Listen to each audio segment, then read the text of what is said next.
So hey guys, I'm Luke with a company called CompanyCam, and we make an app for contractors.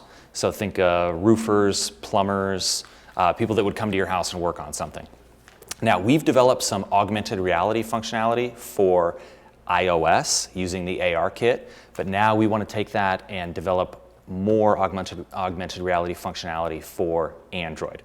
Now our app is all about capturing photos and information at different job sites. So guys are using our app to take photos, to take notes, and then they're using the augmented reality functions to measure the world and to basically just be able to capture deeper information. So currently on iOS, we're able to measure the area of a space. We're able to lay new textures, so to lay new carpet over the floor in this room or on the wall, to place 3D models of objects in the world. I mean, you guys have all probably played Pokemon. You at least have a basic understanding of AR.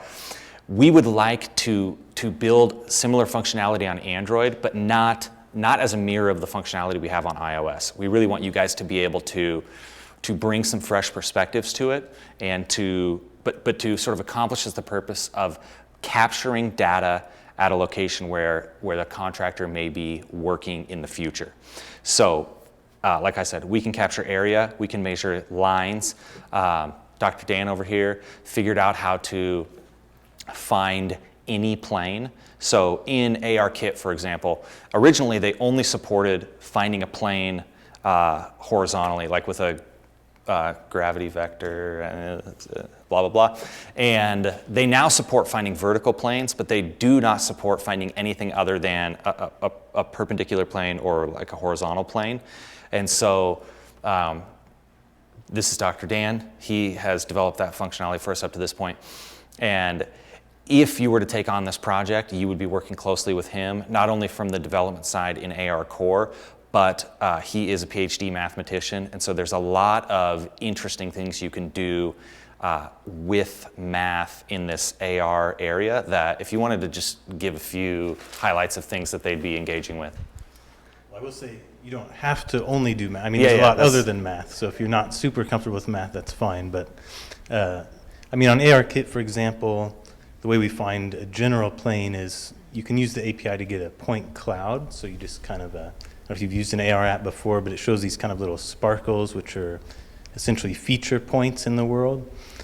And that forms a point cloud. And you can use least squares or a variation on least squares to get the plane through those points, to find just an arbitrary plane to interact with. So that's the kind of math you might be doing at some point.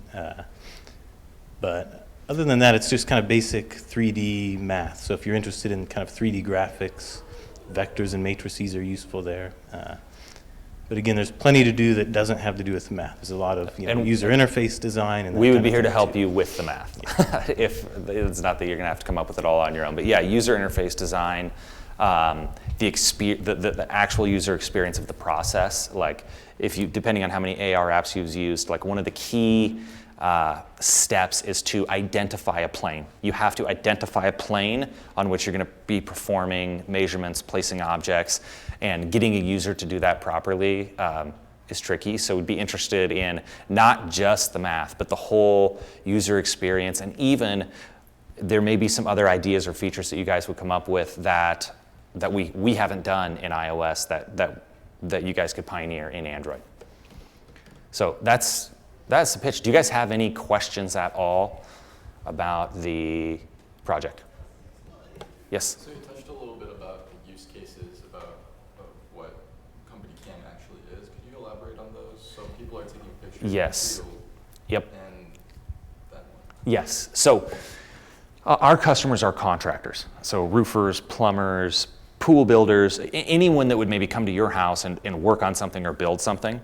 And it's very important to them to document what's there and then the changes that they're making. So, they may be putting a roof on your house. They're going to document that process for a whole bunch of reasons internally so that they can communicate properly and in the context of what they're changing in the world, but also so that if there's ever a dispute down the road, there's records of what was actually done, what it looked like. So CompanyCam basically, it's a camera app for contractors. It uses their GPS to automatically connect their photos. It reverse geocodes them to get the address of the project, saves all the photos to the cloud. We like to say, saves them back to the office for you, just to speak so that in a way that they understand. But it's very much a documentation and communication solution for contractors. But we are aiming to be the layer on which that all contractors are capturing information in the field. And we think the future of that is going to be very, very much AR heavy. That more and more the sensors on the device, I think pretty soon it's going to be a LiDAR sensor so that the data is going to be even more accurate, but that is going to be more and more important. Like, guys aren't going to be taking out tape measures as often. They're going to be able to do way better visualization. So one thing we can do is like pop a window on the wall and then have an actual scene behind the window that parallaxes behind it so that it looks like you're looking out a window, which that's more gimmicky. But the idea that, like, if any of you have seen like IKEA does this really well. So if you're going to buy something from IKEA, you can just drop it in your room and take a look at it. No one is doing that for contractors, for example, like for windows, or for a lot of our customers are landscapers. So we have like agave plants and trees and things that you can just drop in the yard and helps the customer visualize. So because our customers are so varied inside of that contracting space, there's a lot of use cases, but they all kind of come back to like capturing the information in the field, and we want to go deeper there, and then being able to communicate about it inside of their company and out to the customer. Good question, thank you. How accurate do the measurements end up being when you capture them on the phone? So I've used an application before that was to just measure the space between two spots, and it was like kind of a nightmare. Like, it just didn't work very well. Like, I was like pointing at it, and it was like, okay, it's kind of AR there, and then kind yep. of over. So this is where like the UI and the like user experience comes in, because if you capture the plane properly and you don't move yourself a lot, then usually you're within about 3% accuracy. Like lots of times it's 2%, or it might even nail it, but like you've got a little margin of error there. The problem is it's using computer vision, so it's capturing these feature points and it's sort of recognizing like that corner of the room or something so that it can snap back to it later. But the more that you move around, that accelerometer data is just not as pure as if I'm standing here and letting the sort of computer vision capture the points that way.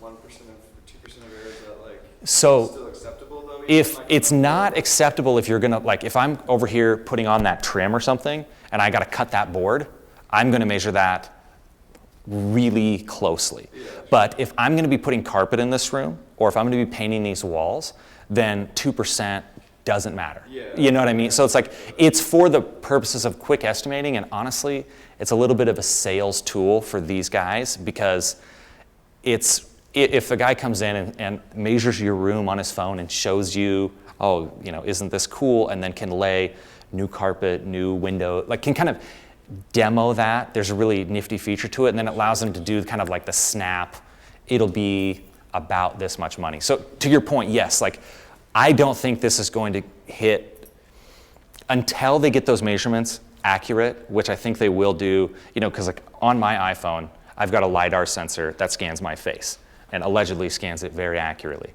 I think at some point they're going to be able to put that sensor on the back of the phone so that we're getting super accurate data from scanning the room, to where some of those other applications that require much more precision are going to be possible.